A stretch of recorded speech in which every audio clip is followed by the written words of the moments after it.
Olá, pessoal do terceiro ano. Estamos entrando na nossa segunda semana da disciplina de História, né, no módulo 1. E hoje nós vamos discutir esse conteúdo, que é o processo de hominização e o controle do meio ambiente, discutindo a pré-história. Então, o foco dessa videoaula vai ser discutir esse período da história da humanidade que antecede a invenção da escrita, a origem do Estado, das instituições governamentais como nós conhecemos, né, que os historiadores e arqueólogos convencionaram tradicionalmente chamar de pré-história, tá bom? A primeira coisa que a gente tem que pensar, né, é na divisão tradicional da história. Né? Isso aqui, essa linha do tempo é interessante apresentar, nem que seja para questioná-la. Tá? Então, vale lembrar que essa periodização da história, ela foi pensada por historiadores europeus que viveram nesse período aqui, no século XIX na Europa, mas precisa, no caso, dentro do que nós chamamos de idade contemporânea. A partir de pressupostos de sua época, a partir de pressupostos eurocêntricos, esses historiadores europeus, né, nomearam os períodos anteriores da história da humanidade. Né? Então, essas terminologias não diziam respeito às pessoas que viveram nessa época. Né? Um grego da antiguidade não se dizia vivendo na antiguidade. Do mesmo jeito que um camponês medieval não se dizia vivendo numa idade média. Tá? Muito menos homens e mulheres que viveram nesse período da pré-história se entendiam vivendo uma pré-história ou um período antes da história. E essa é uma concepção também interessante e perigosa, né? De que, a partir dos princípios eurocêntricos que esses historiadores da Idade Contemporânea mobilizaram, né, eles entenderam que a história da humanidade só poderia começar a partir da invenção da escrita. E que, portanto, aquelas pessoas que viveram antes da invenção da escrita seriam esses grupos humanos estariam fora da história. Né? Por daí vem a expressão pré-história. Esse é o primeiro questionamento que a gente pode fazer e que a gente vai aprofundar nos próximos slides. Uma outra questão que devemos pensar é sobre a duração desses períodos. Né? Nessa linha do tempo mesmo, em termos de proporcionalidade, nós não temos a clareza do que teria sido esse período chamado de pré-história na história da humanidade. Então, na verdade, se a gente fosse fazer uma linha do tempo em que esses períodos estivessem registrados de forma proporcional, a gente teria algo mais ou menos assim. Né?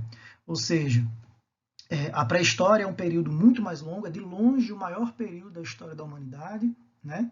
E as idades antiga, média, moderna e contemporânea caberiam nesse pequeno espaço aqui, ou talvez num espaço ainda menor dessa linha do tempo.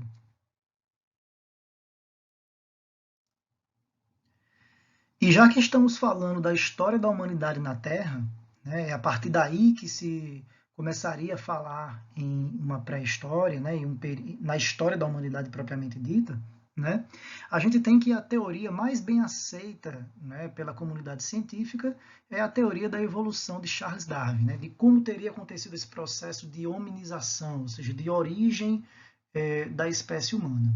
Darwin publicou uma obra que é referência para as ciências naturais, né, em 1859, chamada A Origem das Espécies. Né? E o que é que Darwin traz de novidade, né, na época, sobre as discussões relacionadas à origem da humanidade? Né? Então, Darwin, como é que funciona a teoria da evolução? Tá? Primeira coisa que Darwin explica é que, dentro de uma mesma população de uma determinada espécie, existe uma variabilidade, ou seja, existem indivíduos com características diferentes. Até aí, tudo bem. Inclusive, Darwin não sabia explicar o que é que causava essa variação, o que é que causava essa diversidade dentro de uma espécie. Estudos posteriores a Darwin, né, trouxeram a ideia de que o que leva a isso são as mutações. Ok? Mas a grande chave da teoria de Darwin está nesse passo do meio, que seria a ideia de que a pressão ambiental produz uma seleção natural, leva a uma seleção natural. Como assim? né? Mudanças no ambiente, como mudanças de temperatura, surgimento de um novo predador, escassez de alimento, né? Mudanças no ambiente podem acabar pressionando aquela população e selecionando determinadas características. E é aí onde essas variações que existem dentro de qualquer população, né, acabam sendo decisivas para a sobrevivência de um determinado grupo ou de outro, né? O que acontece é que, em virtude dessa seleção natural, nós temos a sobrevivência dos mais bem adaptados, dos mais aptos, né? Daqueles indivíduos da população que obtém mais sucesso, né? Ao conseguir alimentação, ao conseguir se reproduzir.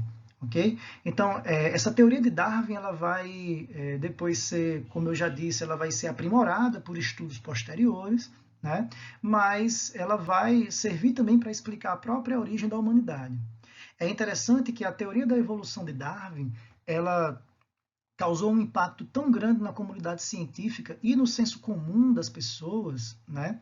Já que ela é talvez a segunda descoberta científica que trouxe um abalo no egocentrismo da humanidade. Se a gente pensar que lá no período da Idade Moderna, né, século XV, século XVI, as teorias de Galileu e de outros pensadores, né, ligados à área da astronomia, eles apontaram que a Terra não era o centro do universo. E que agora, no século XIX, né, Darwin aponta que a humanidade não tinha um lugar especial na criação, né? Que, em contraposição à teoria criacionista, né, e tal, Darwin vai dizer, não, a humanidade ela vem do mesmo lugar das outras espécies, ou seja, ela é o resultado da evolução, né, das espécies. Ok? E é interessante que essa teoria de Darwin ela causou um impacto tão grande que ele foi muito criticado, ele foi alvo de chacota, né? Inclusive aí a gente vê no canto direito, né, uma caricatura, perdão, publicada em 1874, em que Darwin aparece com um corpo de macaco e se comparando, né, ao lado de um chimpanzé, né? Então, vale salientar também que Darwin nunca falou que nós viemos do macaco, né? O que ele diz é que nós e os macacos temos um ancestral em comum. Então, de acordo com os darwinistas e neodarwinistas, né, a origem dos seres humanos é o resultado da evolução de espécies de primatas, ok? Então, aqui no canto direito, nós temos justamente algumas espécies de hominídeos, né, que seriam esses primatas que antecederam o Homo sapiens sapiens, né? Então, temos o Australopithecus, o Homo habilis, o Homo erectus e o Homo sapiens neanderthalensis, né, o chamado homem de Neandertal. O que acontece? Esse processo de evolução, ele acontece, nele acontecem duas coisas, né? Tanto uma evolução biológica, fisiológica, quanto o desenvolvimento da cultura, né? Então, algumas dessas espécies de hominídeos já eram capazes, por exemplo, de fabricar objetos, ok? Então, como vocês devem ter visto no texto da atividade 1, tá? O desenvolvimento do aparato biológico, fisiológico necessário para a criação e para a transmissão de cultura, né, ele se dá de forma concomitante e simultânea ao próprio desenvolvimento da cultura. Né? Não é que uma coisa antecede a outra, elas acontecem juntas. Okay? Aqui nós temos um quadro evolutivo que mostra como esse processo é complexo, né? Que ele se dá ao longo de milhões de anos, né? E de espécies que vão entrando em extinção e de modificações. Observem, portanto, que algumas espécies de hominídeos, inclusive, convivem em períodos próximos, em épocas próximas, ou são até contemporâneas, como, por exemplo, o Homo sapiens, que conviveu com o homem de Neandertal, né? Uma espécie de hominídeo já extinta. Tá? Aqui no canto direito, nós temos a imagem, né, de Lucy. Né? Lucy é um nome que se deu a um fóssil de Australopithecus, que viveu há cerca de 3,2 milhões de anos atrás, e que até pouco tempo era considerado o fóssil mais antigo, né, o fóssil de hominídeo, tá, mais antigo do mundo. Okay? mas hoje já se tem fósseis de hominídeos que datam de cerca de 6 milhões de anos, tá bom? Aqui nesse ponto da videoaula, eu convido vocês a fazer alguns questionamentos para que a gente possa fazer algumas reflexões, tá? Primeiro questionamento: existiriam seres humanos que viveram antes da história? Né? Ou seja, existem problemas no uso do termo pré-história.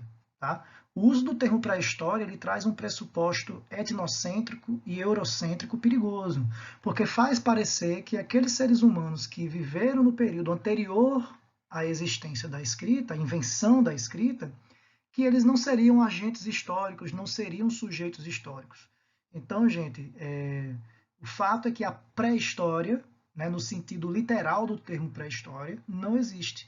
Nós estamos falando de uma parte importante da história da humanidade, como a gente viu lá no início, né, o maior intervalo de tempo da história da humanidade, inclusive. Foi nesse período que desenvolvemos coisas como a linguagem, né, que criamos religiões, tá?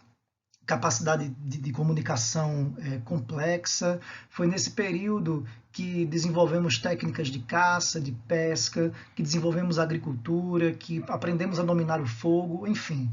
Então, a gente não pode dizer que esse período seria um período fora da história, antes da história. Okay? Uma outra reflexão interessante é o seguinte, que aí envolve a questão da evolução. Se as espécies evoluem, será que as sociedades humanas evoluem também? E aí a gente tem que ter cuidado com as noções de progresso e de atraso cultural. A gente tem que ter cuidado, inclusive, com um mau uso da teoria de Darwin, que é o que nós chamamos de darwinismo social. O que é isso? Né? Alguns historiadores, cientistas sociais europeus do século XIX criaram uma teoria que afirmava que as sociedades humanas também evoluíam. Portanto, as sociedades humanas estariam sempre saindo de um estágio pior para um estágio melhor, ou seja, a história da humanidade seria uma linha ascendente do estágio pior para o estágio melhor, ok? E a história da humanidade faz a gente questionar isso, ok? Eu trago aqui, inclusive, justamente esse questionamento, né? Em que vocês veem aqui um primata, né, dormindo, ele aparece sonhando com o processo evolutivo que levou à origem do homem, e nessa evolução, nesse progresso da humanidade, ele traz o desenvolvimento dos armamentos. E observem que os armamentos que os homens trazem, que os homens empunham, apresentam em cada quadro do sonho dele, né, um poder destrutivo maior. E ao final, eles acorda triste, deprimido e decide acabar com a própria vida para interromper esse processo evolutivo, né? Então, o questionamento que eu trago é o seguinte, né? Pensar a evolução biológica das espécies é uma coisa. Acreditar que essa evolução se aplica à história da humanidade como se necessariamente o que vem depois, né, fosse melhor do que o que vem antes é um problema, tá? É um problema que faz a gente pensar que nunca, por exemplo, uma ordem social posterior vai ser pior do que a anterior. Né? Ou acreditar que os homens que viveram antes de nós, né, estariam num estágio inferior a nós em alguma medida. Ok? Então fica aí a reflexão.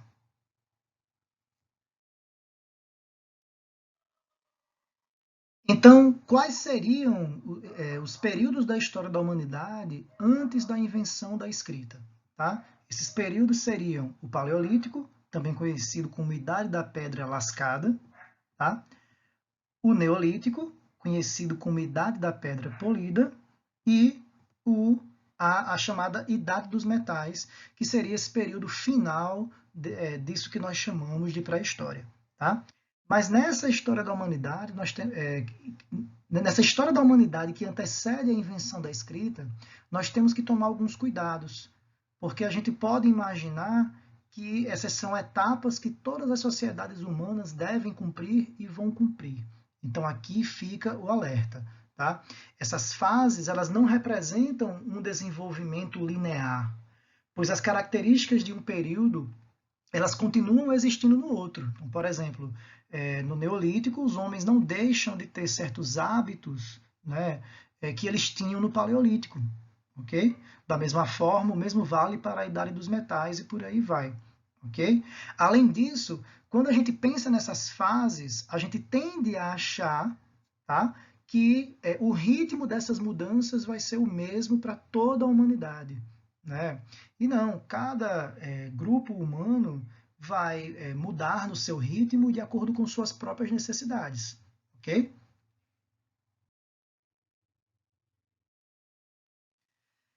Então, falando do primeiro período, que é esse período paleolítico, né, a gente tem algumas características, né? Primeiro, a fabricação de instrumentos rudimentares, de instrumentos simples, feitos de pedra lascada, tá?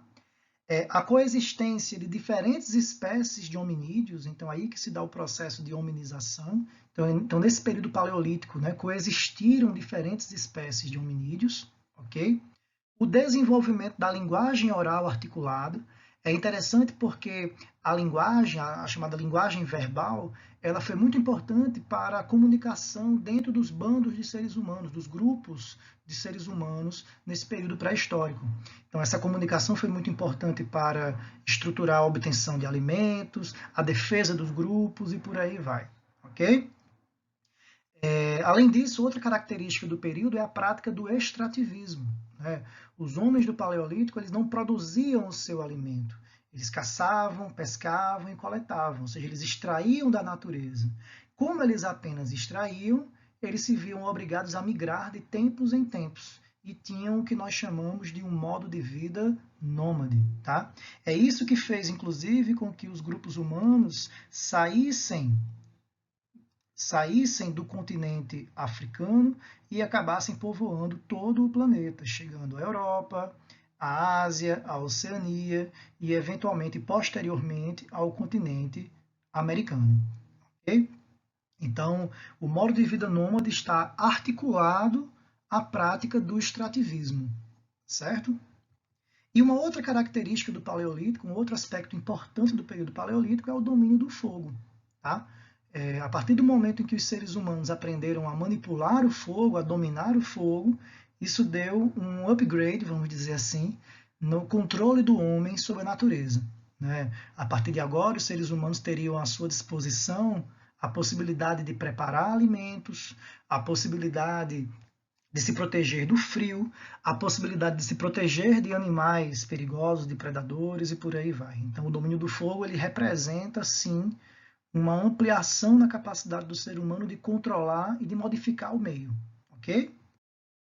Ainda falando do período paleolítico, nós temos que foi o período em que os seres humanos desenvolveram uma das primeiras formas de expressão artística da humanidade, que seriam as pinturas rupestres. Né? Nessas pinturas, os seres humanos representavam cenas do seu cotidiano, como cenas de caça, de pesca, okay? Até mesmo cenas de rituais religiosos e até mesmo cenas de relações sexuais eram representadas nessas pinturas. Tá? Do lado direito, aqui, vocês veem pinturas rupestres na caverna de Lascaux, na França. Okay?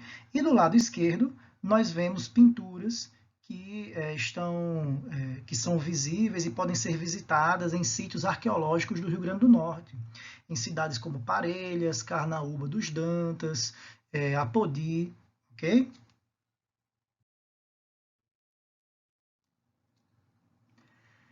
Já no período neolítico, né, o chamado de Idade da Pedra Polida, nós teríamos que os seres humanos desenvolveram técnicas mais sofisticadas para a fabricação de instrumentos, né, que são os chamados instrumentos de pedra polida, ok? Inclusive instrumentos utilizados na agricultura, enfim. Tá? Mas a principal característica desse período seria justamente a chamada Revolução Neolítica, que foi o desenvolvimento da agricultura e da pecuária pela humanidade. Ou seja, a partir desse momento, os seres humanos passaram a produzir o seu próprio alimento e não mais apenas extraí-lo da natureza. Tá? Aqui nós temos uma pintura rupestre, né, que está visível na Argélia, né, que está disponível lá na Argélia hoje, em que você vê grupos humanos, né, pastoreando, né, cuidando de um rebanho aí de gado, okay? Que mostra justamente o desenvolvimento da pecuária. Tá? Então, a agricultura e a pecuária representaram uma mudança muito importante, talvez das mais importantes da história da humanidade, porque possibilitaram o que nós chamamos de processo de sedentarização. O que seria isso? É o oposto do modo de vida nômade. A partir desse momento, os grupos humanos passaram a se fixar e a formar aldeias próximas a rios, onde eles poderiam criar seus rebanhos, onde eles poderiam plantar. Ok? Mas há controvérsias, tá, gente? A expressão Revolução Neolítica ela foi criada por um arqueólogo norte-americano chamado Gordon Shield e alguns autores hoje, alguns historiadores, arqueólogos se perguntam, né, se fazem essa questão aqui. Teria havido mesmo uma Revolução Neolítica? Em que se baseia essa questão? Ela se baseia na seguinte ideia. Será que os seres humanos que viviam nas aldeias do Neolítico abandonaram, por exemplo, a caça, a pesca e a coleta? É óbvio que não. Essas atividades coexistiram. E uma outra coisa, ainda hoje, em vários lugares do mundo, há grupos caçadores-coletores, né, que não praticam agricultura, que são grupos nômades e que são extremamente bem-sucedidos em sobreviver no seu ambiente. Okay? Então, essa ideia de uma revolução neolítica, de uma mudança radical que parece ter afetado toda a humanidade, né, é algo que a gente tem que se questionar. Não é bem assim. Okay?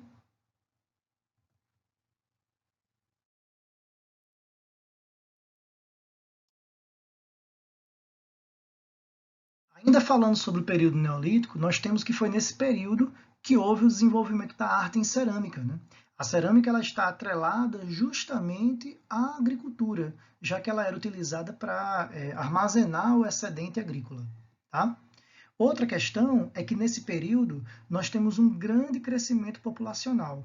Isso é uma questão um pouco lógica. Né? Se os grupos humanos não precisam mais viver migrando, né, como antes, se agora eles possuem uma disponibilidade de alimento mais segura, que é a agricultura e a pecuária. A gente tende a imaginar que as taxas de mortalidade vão cair e as taxas de natalidade vão aumentar. Então, isso faz com que esse período, que aparece aqui descrito como Revolução Agrícola Neolítica, lembrando do questionamento que fizemos no slide anterior, né, e que esse período aqui, né, ele apresenta um crescimento significativo da população humana.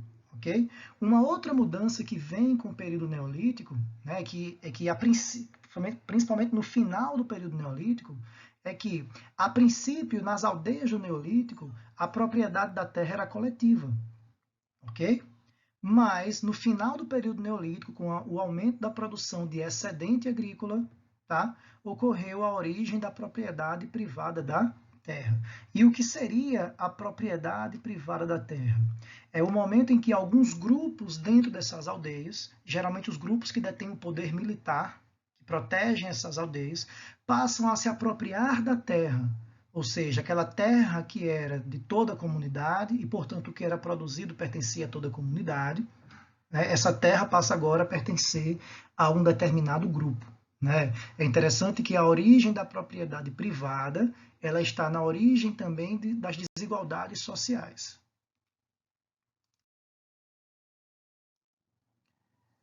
Por fim, falaremos sobre esse período conhecido como Idade dos Metais, né, que seria esse período final da chamada pré-história. Tá? Então, como o próprio nome já diz, é o período em que os seres humanos passam a manipular e a fabricar instrumentos de metal, de cobre, de bronze, de ferro. Tá bom? Uma outra característica desse período é a chamada explosão urbana. Né? Lembrando que no período neolítico nós já tínhamos tido uma explosão demográfica, né? Um crescimento populacional significativo da humanidade. E agora a gente vai ter que essa humanidade vai passar a ter uma nova organização social, que seria a cidade. E a gente vai ter o surgimento de várias cidades em regiões próximas a grandes rios, em algumas regiões do mundo. Então, por exemplo, aqui aparece a região do Crescente Fértil, na Mesopotâmia, né, que é a Mesopotâmia, Palestina e Egito, a Índia e a China. Né? Só para situar vocês, aqui nesse mapa a gente percebe esta região conhecida como crescente fértil, né? Então, aqui está a Mesopotâmia, aqui está a Palestina e aqui está o Egito, né? O que essas regiões têm em comum? A presença de grandes rios, como o Rio Tigre, Eufrates, o Rio Jordão e o Rio Nilo, que possibilitaram a sedentarização de grupos humanos, a formação de aldeias e, posteriormente, o surgimento de cidades. Da mesma forma, nós temos o surgimento de cidades aqui, né, na Índia e também na China. Ok? Então, isso é interessante para nós percebermos como essas primeiras cidades estavam atreladas, né, à prática da agricultura, já que todas elas aparecem próximas ao curso de rios. Se não estão exatamente no curso desses rios, elas estão em regiões próximas a esses rios. Tá bom? O que é que caracteriza a vida urbana? O que é que diferencia a vida urbana da vida rural? Primeira característica, né? A chamada divisão ou especialização do trabalho. A partir desse momento, eu vou ter grupos dentro da cidade que não precisam praticar agricultura para sobreviver. Eu tenho um grupo de pessoas trabalhando na agricultura e eu tenho outros grupos que se dedicam ao comércio, ao artesanato, à administração da cidade, à defesa da cidade, que atuam como militares. Isso é o que nós chamamos de divisão do trabalho. Uma outra coisa que marca a vida em cidades, tá, é as distinções sociais. Tá? São as distinções sociais. Tá? Então, a partir do momento em que eu tenho funções diferentes dentro da sociedade, eu vou ter também status sociais diferentes, ou o que nós chamaríamos de classes sociais. Okay? Então, a especialização do trabalho ela vai estar ligada à origem também das distinções sociais, e isso marca a vida em cidades. Ok? Por fim, devemos dizer que esse período conhecido como Idade dos Metais, ele é o período que marca a transição da chamada pré-história para a antiguidade. E que mudanças acontecem aqui que justificam os historiadores a afirmar isso? Tá? Primeiro, a origem do Estado. Né? E o que é que eu estou chamando de Estado aqui? Eu estou falando das instituições de governo que comandam a nossa vida, que administram a nossa vida. Tá? As instituições que comandam também a sociedade, que regem a sociedade. É isso que nós chamamos de Estado. Tá? No período chamado de pré-história não havia Estado. E por que ele surge? Por que os seres humanos abrem mão de sua liberdade natural, vamos dizer assim, para estar submetidos à autoridade, né, desse tal do Estado? Tá? Uma das explicações correntes para isso é a necessidade de se coordenar o trabalho da população para a realização de grandes obras. Vamos imaginar o seguinte: a população humana, como eu falei para vocês, desde o período neolítico ela vinha crescendo.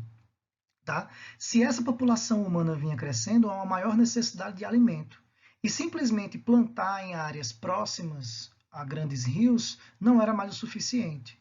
Eu preciso agora, por exemplo, construir um dique para, no momento em que o rio tiver uma enchente, né, a água do rio não inunde as áreas de cultivo. Eu preciso ter um canal para levar a água desse rio para terras mais secas, para eu poder aproveitar essas terras também para a agricultura. Eu preciso construir uma barragem, né, para armazenar água da chuva, para me precaver, né, pensando nas estações secas e por aí vai. Todas essas obras que eu estou falando são obras de grande porte, que necessitam de um grande esforço humano. Tá certo?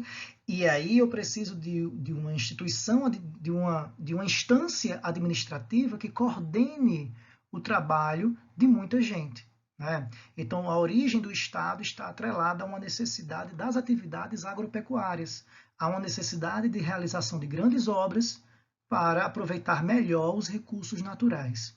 Okay? Uma outra coisa que surge nesse momento, que isso marca o fim da pré-história e o início da antiguidade, é a origem da escrita. Né? A escrita está associada também a uma necessidade da agricultura. Né? Basicamente, o registro e a contabilização da produção, daquilo que sobrou, que nós chamamos de excedente, e das trocas comerciais, aquilo que foi comercializado com outras regiões, ok? Então, a escrita tem a ver com uma necessidade burocrática que o Estado vai ter de ter um controle sobre essa produção, tá bom? E aí a gente tem, justamente nesse momento em que surge o Estado e a escrita, a origem das primeiras civilizações, né? Principalmente na região do Oriente Próximo, do Crescente Fértil, que eu mostrei a vocês no slide anterior.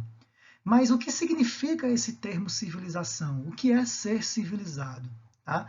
Essa discussão é uma discussão que a gente vai fazer no nosso momento síncrono. Tá?